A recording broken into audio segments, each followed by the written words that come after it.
Hello, everybody. We're inside the HondaJet, and I wanted to take this moment to explain some of the avionics to the viewing public. I'm here at the plane waiting for my databases to synchronize.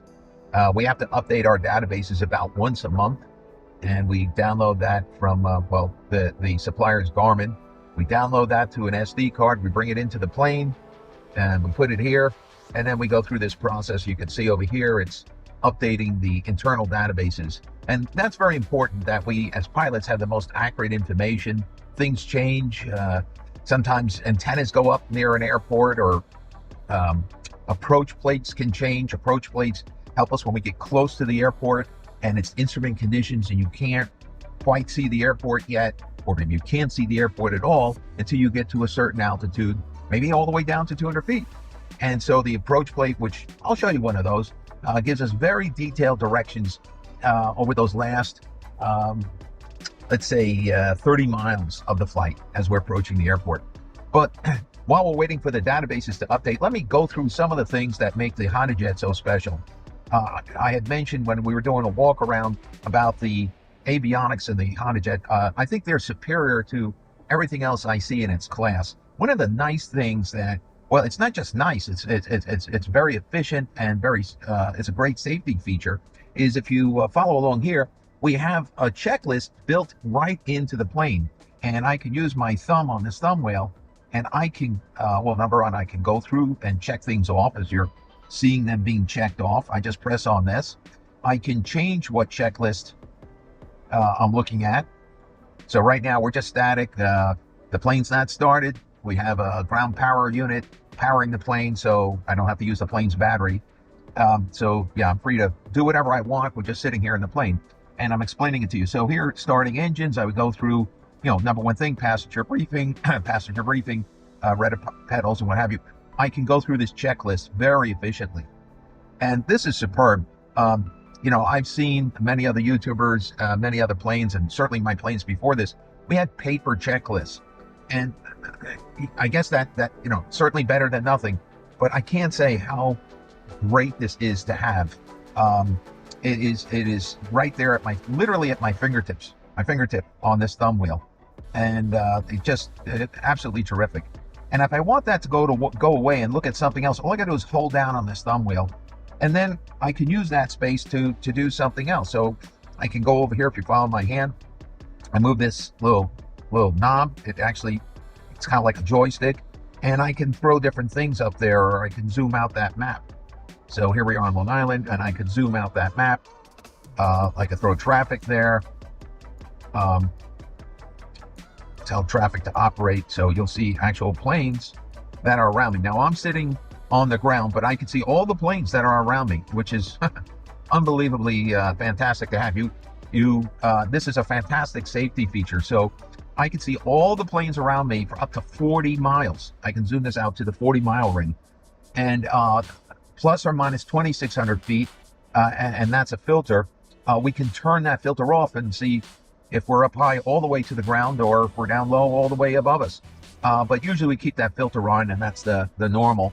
But so I can see all the planes around me. And just to explain this to you, and this was developed because the Navy had a request where they unfortunately had so many collisions that they went out to the industry and they said, hey, we need something to prevent collisions.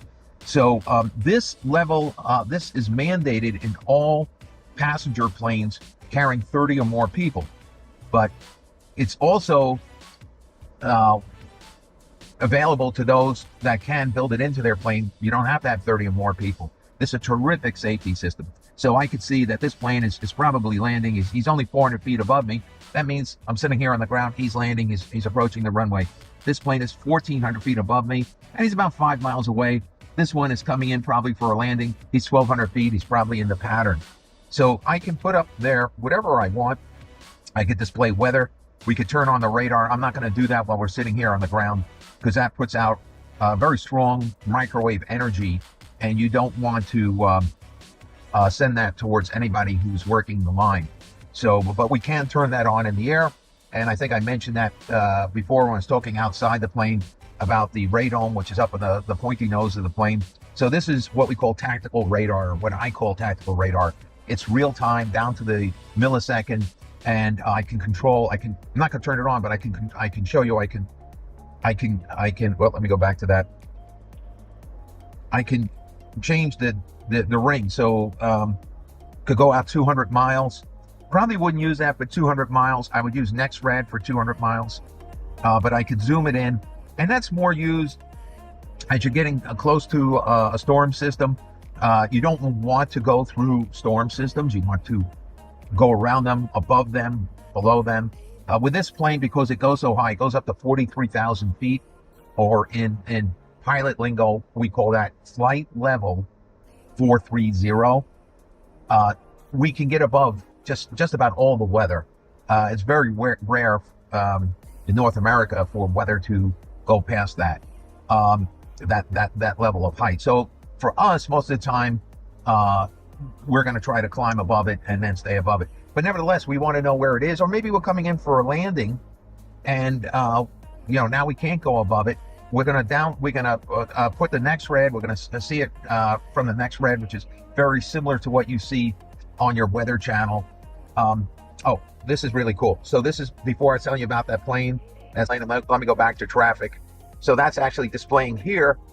And if I was in the air, there would be an annunciation, traffic, and it would tell me where that traffic is. But you can see I'm sitting here on the ground, and so the traffic is really not a factor for me. But that's that plane. He's 700 feet. He just took off from the runway, and that's what that is.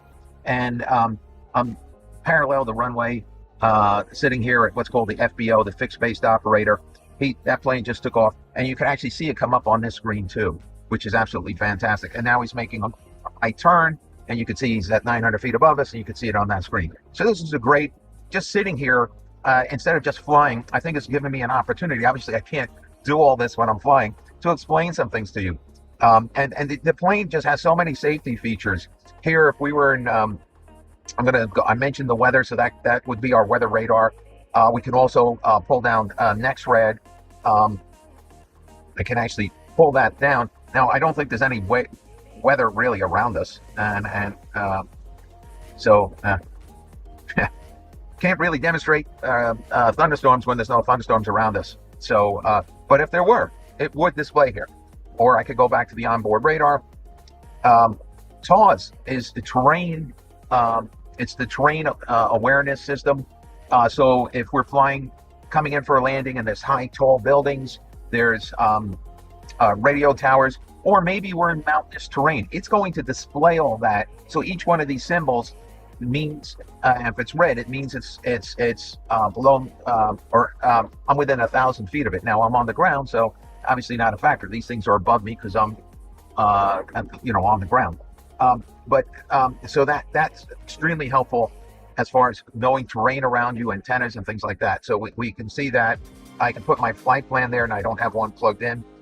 But I could bring up a flight. I'll just put in a quick flight plan. So I think tomorrow we're going to go to Hyannis. So let's see, where's my H? This is not a QWERTY keyboard, by the way. So sometimes you got to say, where is that letter? And I rest my finger. I don't know if you notice that I'm resting one finger here, and then this finger's going around. I'm actually a very good touch typist, but you're not going to touch type on this. So I just put in a simple flight plan, and I can put in, let's say, a few waypoints on the way. BDR is Bridgeport. And so you see it popping up here. It's down here. I can throw that on I could go back to the moving map, and you will see that. So there's all the traffic. This is the big city. We're not far from New York City. We're out Long Island. It is suburbia, but you have a lot of planes here. You have a lot of population, and that's all the planes. So learning to fly here is kind of like growing up in New York City. You become very worldly very quick. If you can fly here, you can fly basically anywhere in the world.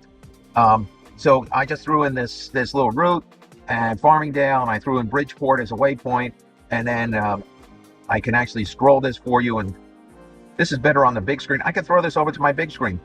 I could see planes around me, airspace, airports. I mean, unbelievable system. So this is Cape Cod. Down, if you look, follow my hand down here, is this touchpad. Now look at the cursor up here. I know I got your eyes going left and right, but my finger's actually controlling that cursor. So this is very much like an iPad, and I can actually pinch and zoom. Oh, so cool. And I could go to, that's Teterboro. I could say info. What's the info on Teterboro? Oh, here are the frequencies. Here's the current weather. I can download that at Teterboro. I can, just like that, I can pull up the winds at 250 degrees at 8 knots. Visibility is 10 miles, clear, basically a beautiful day. And so the functionality of this is just absolutely terrific compared to what we all had to learn to fly. I mean, when I started to learn to fly, it was paper charts and, believe it or not, a slide rule. Then we got sophisticated with a digital calculator that replaced the slide rule, and no autopilot. And you had that on a knee board here, and you had a hand fly, no autopilot, and navigate, and it was radio navigation, no GPS, no moving map, none of that stuff. So this is a tremendous improvement. So I can see the airport diagram. Now let me show you something else. So we're working on this screen. I started off by talking about the checklist. I'm going to push that button. Well, actually, move this over to this screen. By pushing this, I'm now taking control of this screen, and I'm going to put the map up there, and I'm going to make it go full screen. Now it's going to take both panels. This is called the Garmin 3000 system, but there's variations of it. And as far as I have studied and seen, and trust me, I'm very diligent about these type of things, the HondaJet has the best variation of it. There's no other company that I know that has the built-in checklist at this level jet in the Garmin 3000. We have 3 different 15-inch screens. Down here is what's called the CDUs. These are like iPads. These are touch sensitive. They're absolutely fantastic, and they let us control everything that's displayed up here and request what information we need, put information up on the screens. I can take the screen and I can split it. So the co-pilot, or if I don't have a co-pilot with me, I could take control and put something else up here. I can say on that screen, put up a chart. And so here we are in the airport. This is just the airport chart. Now, if I want that screen to take over this screen, I push this button full, and there we are. But now I'm controlling it with this, what's called the CDU. By the way, everything in the military and everything in aviation, you got to have an acronym. Just the way they are. So this is the CDU, and now I just pushed on this, and I can zoom this in and out, so you can see where the plane is. I can move it around.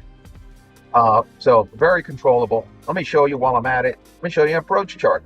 So let's say we were coming in for a landing here at Farmingdale, and my home airport, and we were going to use what's called the instrument landing system, ILS. Again, there we go with the acronyms. You gotta love it. So that is what's called the approach plate, and let's assume that it's not a beautiful day like it is today, that it's a miserable day. It's snowing, sleeting, and the weather's down to 200 feet. I can get in to this airport, no problem. You just still have to be an instrument-rated pilot and know how to do all these things. But the systems are there. So, right now the plane is static. We're on the ground. But, I could be coming in from the west or from the east, and I come around. They'll give me usually vectors, which is basically directions. And I'm going to come over to this funnel. And so I would bring up this chart. I would brief it at least 60 miles out and know what I have to do. And now this is my home airport, so I pretty much have this one memorized, but still I bring it up, I brief it. It's interesting when we say briefing it, even if it's just me in the plane, you talk to yourself. And my wife said to me, well, it's not a problem as long as you don't answer yourself. But sometimes I do. But it's a very good discipline for pilots to not just keep things in their head, even if they're the only person in the plane, but to make call outs like someone is sitting right next to them and to enunciate different things. So you'll see me in the videos enunciating V1, V rotate, well, some people say rotate, different airspeeds, V ref, and I'm talking to myself. I'll definitely talk to myself about gear down. I will say it out loud, even though I just flipped the switch and the gear is down. And I'll say that 2 or 3 times usually as I approach the airport. But going back to the approach plate here, Kind of glad I'm updating my GPSs today, and it gives me a chance to do what I mean, I could do some of this while I'm flying, but certainly I can't give this level of detail and this level of focus because obviously I have to fly. But now I can kind of give you a class, or give you a class if you're so interested. And frankly, I don't know. I think this is interesting. So I'm using my finger to scroll it. You could also use this little joystick. I could zoom it in and out. Down here, well, let me start up here. So here's the map view. And this is the kind of the horizontal, not kind of, it is the horizontal directions. Go left, go right to get on course. And you want to come down this funnel, or I kind of think of it as like a chute. You're kind of coming down the chute. But there's a vertical component. So there's a left and right component, and you have to get into that chute and come down the line. But there's the vertical component. You can't be too high or too low, right? Don't want to be too low. But you're coming in at an angle, 3-degree glide slope in towards the runway. And so there's a vertical component. And where do we see that? We see that here. So and pilot lingo, it's saying that they're going to vector me around, and I'm going to be no higher than 6,000 feet, no lower than 1,600 feet should I be to intercept this. And as I get into this chute horizontally and start coming down, this 1,400 feet, this is what's called glide slope intercept. And there'll be something that comes up here that says GS, which is the glide slope. And once you've intercepted that, you're coming down vertically. And so you think of it as a funnel, both left and right, top and bottom. You're just coming down in a nice funnel and following that in. And I can go down to 277 feet. Now you said, Don, you said 200 feet. Well, the airport at this point is 77 feet high. So this will get me 200 feet AGL, above the ground. That's the above ground altitude. And really, rare is the day. I mean, there are days that actually go below that, and then you can't land at this airport if the weather's below that. You have to go to a different airport. You would do a missed approach if you're trying to come in here, and you go to an alternate.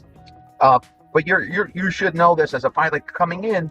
You're getting lots of weather information. You know what the ceiling is supposed to be. So sometimes you might know that an airport's gone down below minimums, and you don't even head that way. You maybe go to your alternate right away. So this is what's called the approach plate. We have all kinds of maps in here. Let me just go back and I'll throw up a map, right? And I can display different things on that map. So let's go high IFR. I know it's a lot of information. I remember those days as a student. It's a lot. So this is, I'm not going to begin to explain this, but us pilots geek out on it. We understand what all those lines and squigglies mean. They mean something to us. They're directions. We have different instrument flight routes. Go back to this view. I could go back and I can totally control what information is being displayed. So these circles represent airspace. And you have to, there's different levels of airspace, and most of them require permission so you're talking to air traffic control. This is a controlled field, so there's a tower here. So I need permission to taxi, I need permission to take off, and I certainly need permission to land. And of course, they're not going to deny you those permissions, but there's a protocol, there's a procedure. And so this is showing me the different airspace. Let me zoom that in a little bit. It's also showing me things that are higher than me. It's showing me planes that are around me. I can throw up different routes on there if I so wanted. Go back to here and map settings, and I could go to aviation, and I could say put the high altitude routes. That's similar to the map you saw before, perhaps a little less cluttered. And yeah, there's a lot of information to absorb, to take in. It's funny, I was talking to somebody and they said, well, could you learn about my real estate requirements for my type of business? I said, if I could learn to fly a jet, I think I can.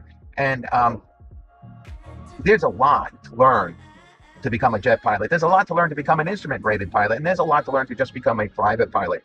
But it's a very cerebral thing. It's very rewarding because I compare it to maybe playing a musical instrument, and you practice, you finally get good enough, and then you get better and better and better.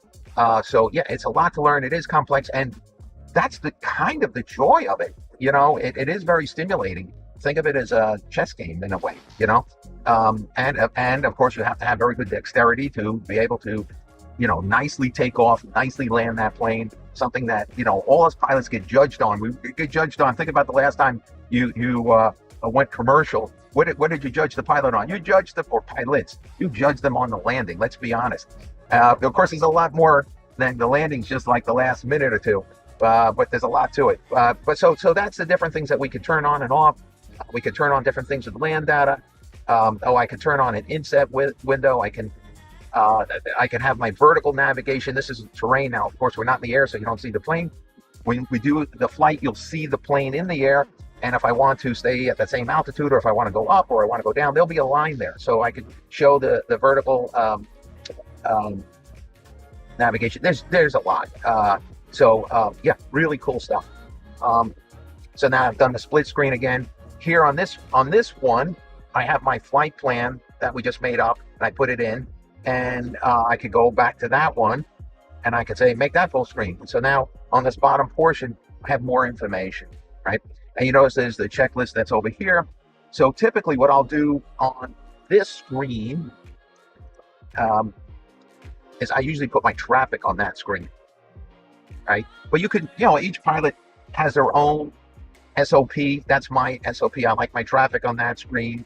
And I usually have when I'm coming into the airport, my approach plate here, or sometimes here.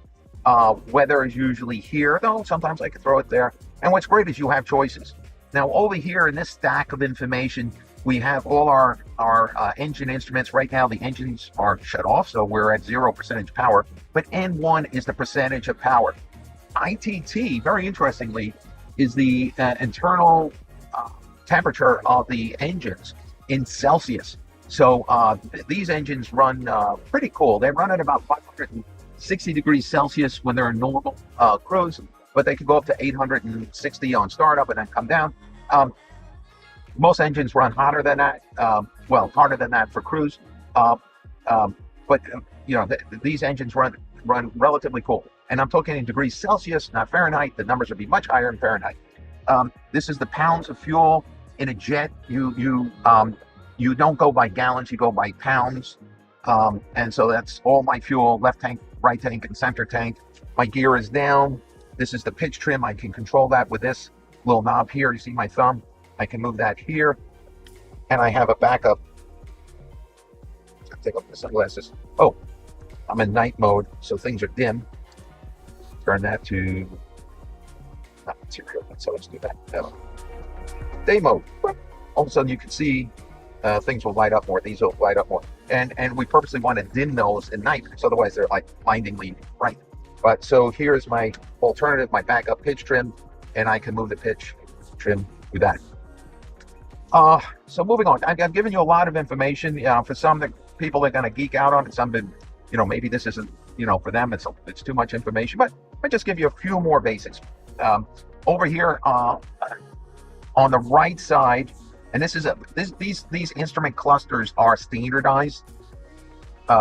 So on the right side is the altitude. Now, the reason it's saying 520 feet is the barometric pressure, which I haven't said, isn't 3018.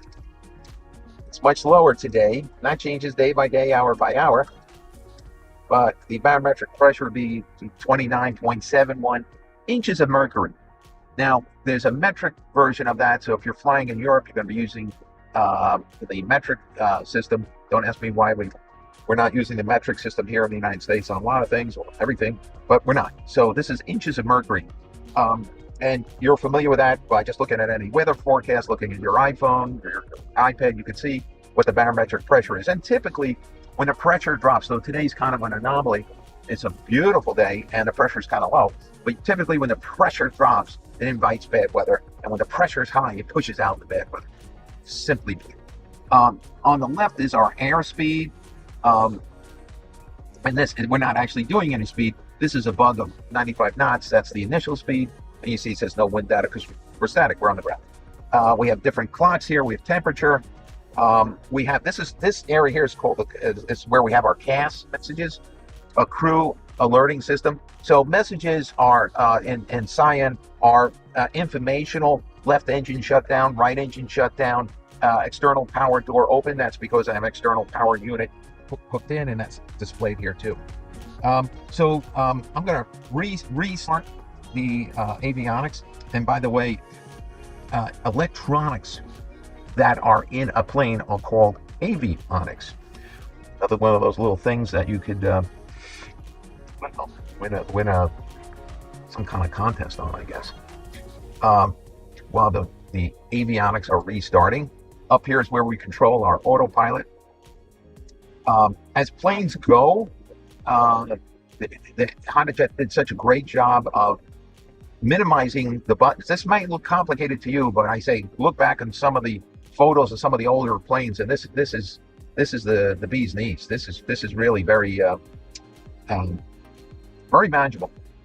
And so you see that as we're starting up, data link, radio fail. These are things that the computer's going through different tests. Those things will probably disappear. So as the plane, the electronics get going, and just like much more reliable than your computer. I was gonna say, just like your computer, when you start up, it goes through different things are loading, different things are getting tested, and saying here, standby flight charts is being processed. You know, that's bad English. Flight charts is plural, and it says is being processed. It should be standby flight charts are being processed. Well, my English teachers of old would be proud. So Garmin's coming up. Nice little picture of the HondaJet. All my systems are then all my navigation's up to date. By the way, before I press the button on this screen, you might note now this changed. That's what's so cool about it. It's kind of like a Tesla. Tesla's got a big 15-inch screen. Maybe longer. I don't know. It's big. I have one, and they could put what they want on that. So here, these are screens. So while this screen is not really being used yet because I haven't pushed this button, look, it's giving me my fuel. All the information that was over here is now over here, and that is because this is right now in redundancy mode. If this screen were to go out in flight, all the information would come over here, and we'd keep on flying, and obviously fly it to the nearest airport and have somebody come and fix it. But there's total redundancy. Different screens could theoretically go out. They have it, but they could, and you keep on flying. And then you got backup on top of backup on top of backup, which is great. And now that I pushed that button, you notice that went away. And it's back to the checklist. By the way, I have my emergency checklist up here. I can scroll up and go past normal and say, oh, if there was an emergency, and then I can go to different things and, see what my emergency procedures are. Now, I made the comment before. I'm going to reiterate that I do have what's called a QRH. All pilots and all planes are mandated to have this quick reference handbook, and it has all the emergencies. Every plane that you fly on, be it a Boeing, Airbus, you name it, little Cessna,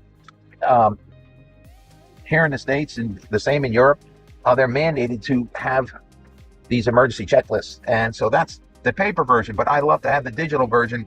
I make the comparison. No, that's pretty fast. It's all labeled super well. You go to a certain number and you can get to that page very quick. I like to have it up electronically too. So that's another big plus. And the other planes don't have it. Not up here. They have the paper checklist. So I do like that. I think I'm rounding the bend. I'm going to taper it off. This has been hopefully informative to you. The sun is kind of blasting in on the right side for me.